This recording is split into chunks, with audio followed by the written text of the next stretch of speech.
crafty friends, I sure hope you're having a fabulous day. My name is Robyn Pitts with Sir Chauncey Rocco Creative Designs. If you're new to my channel or you're a returning subscriber, welcome. I'd like to wish each and every one of you a very happy Valentine's Day. Hopefully you're spending it with a loved one or enjoying it by yourself. Today is day 4 of my Fast and Easy Valentine crafts, and I still have more projects to share with you.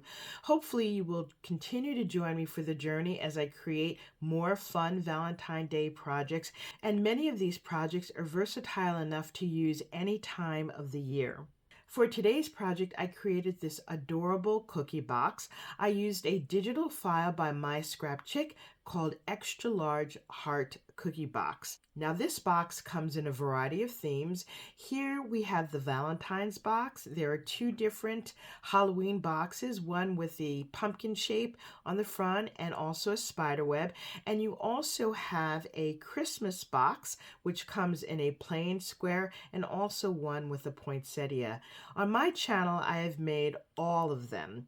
Now, I did not do a tutorial for this project. However, I do have 2 separate tutorials that I've created already, and I will be sure to include a link to those videos in the description box below. Now, this box measures 6 1/4 inches wide by 6 1/4 inches tall.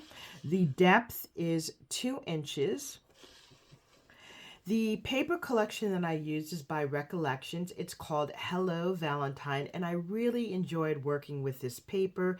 It has so many different textures, from shimmer, foil, glitter, printed paper, and it also has printed acetate. On the front of the box, I used a red cardstock to create the lid, and then I embellished it with this white paper with the tiny black hearts. I think they are so dainty. In the center of the box, we have this beautiful scalloped heart, and I used a red foil to create that, which was also included in the paper collection. As you can see, I've adorned this beautiful heart with this fancy rhinestone trim, and I've also continued the rhinestone on the sides of the boxes. In the center, I use this beautiful printed acetate with the pink, red, and black hearts. Now, this is really fun to work with. However, it is quite thin, and so I used a thicker acetate behind it, and as you can see, it looks nice and sturdy. On the bottom of the box, I have used the coordinating ephemera from the Hello Valentine paper. And on the right, we have this large glitter heart. We have these beautiful pink roses. And then this sentiment here that says love. And then I finished it off by embellishing each of the center of the flowers with a red acrylic heart. I'm going to adjust my camera so that I can give you a closer look. Here's a closer look at my box. I just love the way that turned out, and I love that scallop heart. You can see that that scallop detail is continued on the side of the box.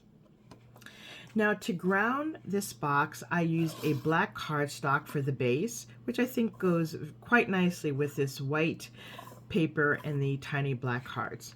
Let me show you the inside of this box. Inside, we have 4 boxes, and they have this scallop trim. Now, I have glued all 4 boxes together because I think this gives the box more sturdiness, and it's also neater. You can include all 4 boxes together. You can include only 2 of the boxes, or you can remove the center and just use this box as a standalone. It is reinforced, and it is quite an ample size to hold a nice gift. This concludes my review of my heart cookie box. Hopefully I've inspired you with new and creative ideas. If you like this video, please take a moment to give me a thumbs up, leave a comment, and don't forget to subscribe to my channel. Also, please be sure to tune in tomorrow for another fast and easy Valentine Day craft. Thank you so much for joining me, and I look forward to seeing you soon. Bye for now, and happy crafting.